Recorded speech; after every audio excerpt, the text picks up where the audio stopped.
महाराष्ट्र बिना एक भी वोट डले नगर निकाय में जीत गए महायुति के 68 पार्षद। बीजेपी को बम्पर बढ़त। महाराष्ट्र में बृहन्मुंबई महानगर पालिका बीएमसी और नगर निकाय चुनाव से पहले बीजेपी नेतृत्व वाली महायुति ने 68 सीटें निर्विरोध जीत ली हैं। इनमें 44 सीटें बीजेपी के खाते में गई। विपक्ष ने एजेंसियों के दबाव का आरोप लगाया है। 15 जनवरी को राज्य 29 नगर निगमों में मतदान होगा। महाराष्ट्र में 15 जनवरी को होने वाले महाराष्ट्र नगर निकाय और बृहन्मुंबई महानगर पालिका बीएमसी के चुनाव से पहले बीजेपी नेतृत्व वाली महायुति ने बड़ी बढ़त बना ली है। नामांकन वापसी की अंतिम तारीख के बाद विभिन्न नगर निकायों में महायुति के 68 उम्मीदवार निर्विरोध निर्वाचित घोषित किए गए।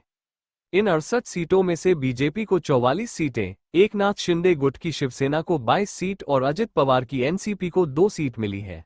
सबसे ज्यादा निर्विरोध जीत ठाणे जिले की कल्याण डोंबिवली नगर निगम में दर्ज हुई। इसके अलावा पुणे, पिंपरी चिंचवाड़, पनवेल, भिवंडी, धुले, जलगांव और अहिल्यानगर से भी सीटें महायुति के खाते में गई। पुणे में वार्ड नंबर 35 से बीजेपी उम्मीदवार मंजूषा नागपुरे और श्रीकांत जगताप को निर्विरोध निर्वाचित घोषित किया गया। केंद्रीय मंत्री मुरलीधर मोहोल ने इसे बीजेपी के कामकाज पर जनता के भरोसे का परी बताया और दावा किया कि पुणे का अगला मेयर बीजेपी का होगा। समाचार एजेंसी पीटीआई से बात करते हुए मोहोल ने कहा, हमारा लक्ष्य 125 सीटें जीतना है। इनमें से 2 सीटें निर्विरोध जीती जा चुकी हैं। अब 123 सीटें शेष हैं। भाजपा के प्रवक्ता केशव उपाध्याय ने कहा कि इन घटनाक्रमों से राज्य भर के शहरी नगर निकायों में पार्टी की बढ़ती पकड़ का पता चलता है। पार्टी नेताओं ने इस रुझान का श्रेय मुख्यमंत्री देवेंद्र फडणवीस की लोकप्रियता और राज्य इकाई के अध्यक्ष रविंद्र चौहान द्वारा निर्देशित चुनावी रणनीति को दिया।